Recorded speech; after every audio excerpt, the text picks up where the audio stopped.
I'm Amy, and this is my week 3 discussion post, and we are talking about adding resources to our toolbox. So I will get started. The first one, setting high expectations with appropriate support. I believe teaching students to have a growth mindset is one way to achieve meeting goals and expectations in the classroom. According to the article I read, the importance of a growth mindset for students, having a growth mindset is critical to teach and for the students to learn. Teaching students to have a growth mindset rather than a fixed mindset opens so much to them. This will help students meet the expectations set in place, and students will embrace the opportunity to learn. Supporting students using a growth mindset will come across to the students as the teacher being encouraging rather than writing them off because they're struggling with something and saying something like, oh, that's just too hard for you. Just give up, move to the next one. Having the growth mindset, we talk them through the problem. We give them the tools. We let them know that it is possible for them to solve the problem. In order for the teacher to teach a growth mindset, we must also have one ourselves. Then we can establish a classroom culture of learning with expectations and positive supports. One of the resources I would like to share that I use currently is the Big Life Journal. And this is really cool.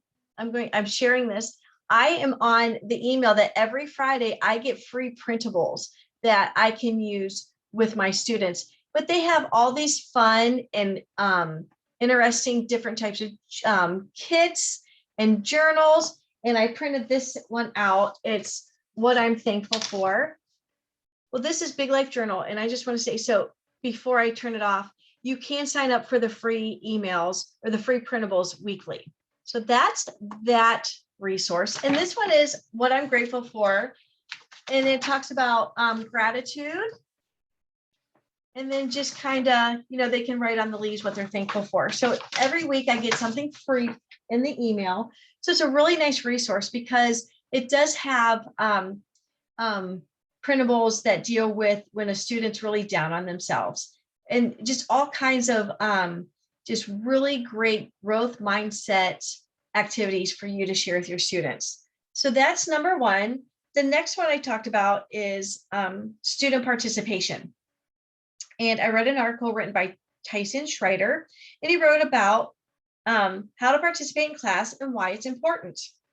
He talked about when students are engaged and they participate in class, their critical thinking skills improve. They are engaging with the other students, they're forming connections with them, and they're learning from each other. And again, that builds a connection, a bond, and it's a safe place for them to be. In order to promote student participation, the teacher also has to be positive and create a positive environment for learning and encourage the students to share in a safe, comfortable space. The strategies that I'm going to share, the link on my submission is 20 student engagement strategies for a captivating classroom.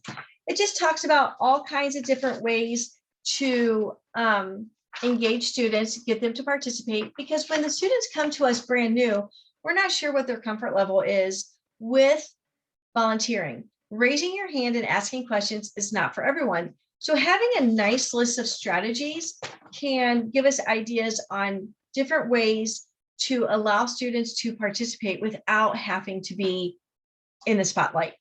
So that's that one.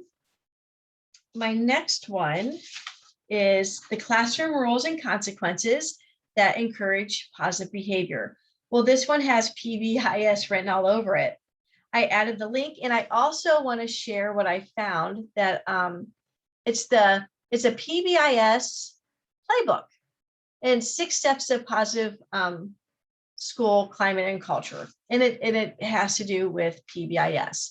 So I put the link for this playbook on my submission page, but I feel that it's very important to use PBIS in the classroom.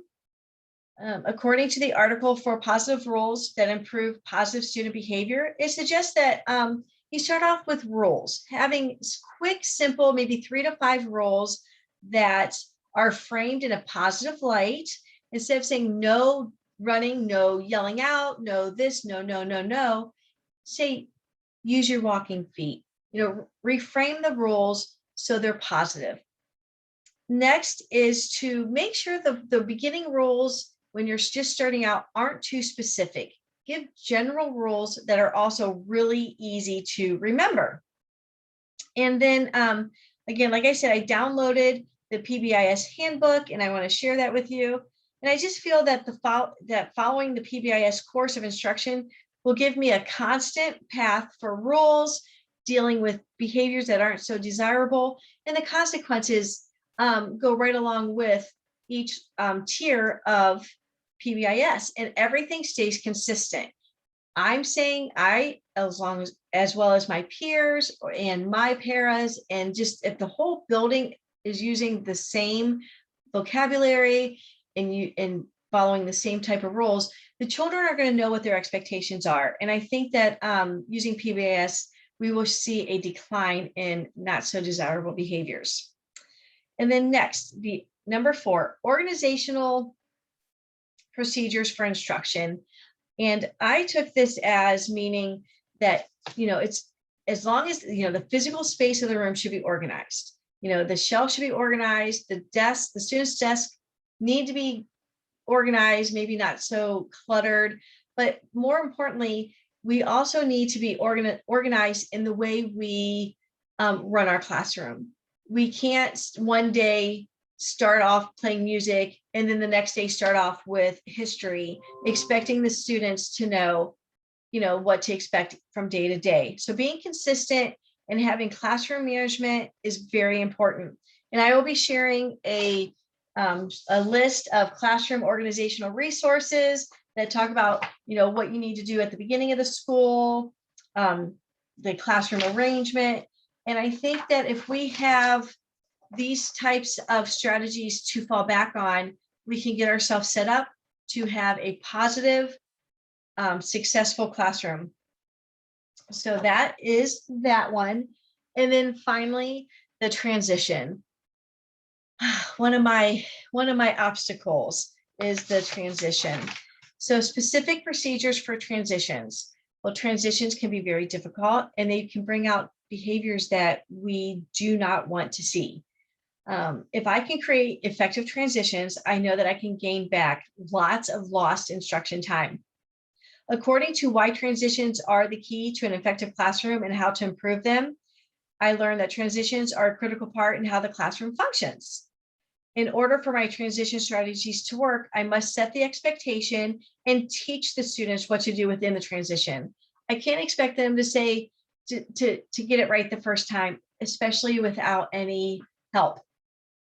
And I've also learned that I need to first get the class attention to explain what's going to happen for the transition, and then give the directions, and then signal the beginning of the transition. And this is very important. If this transition is going to be the same time every day, I need to have the signal be the same every day. It could be a bell, it could be a timer, it can be me turning the light off, or me setting a timer, a bell, or even playing music. There might be a certain song that when they hear that song, it's time to transition into the next activity. But in order for all of this to work and be successful, we need to practice it. And then when the transition has ended, I need to bring the group back together and talk about what worked, what could we do better, and then just continuously practice the same transition at the same time. So again, I have a list of mastering classroom transition strategies. I also want to have different types of bells, music ready to go on my computer to play. Turning off the lights, I'm not sure I really want to use because we turn off the lights quite a bit. So those are my 5 resources that I wanted to share with you and that I will be adding into my toolbox. If you have any suggestions to what I offered, I would greatly appreciate it. Thanks very much. Enjoy the rest of your day or night. See you soon.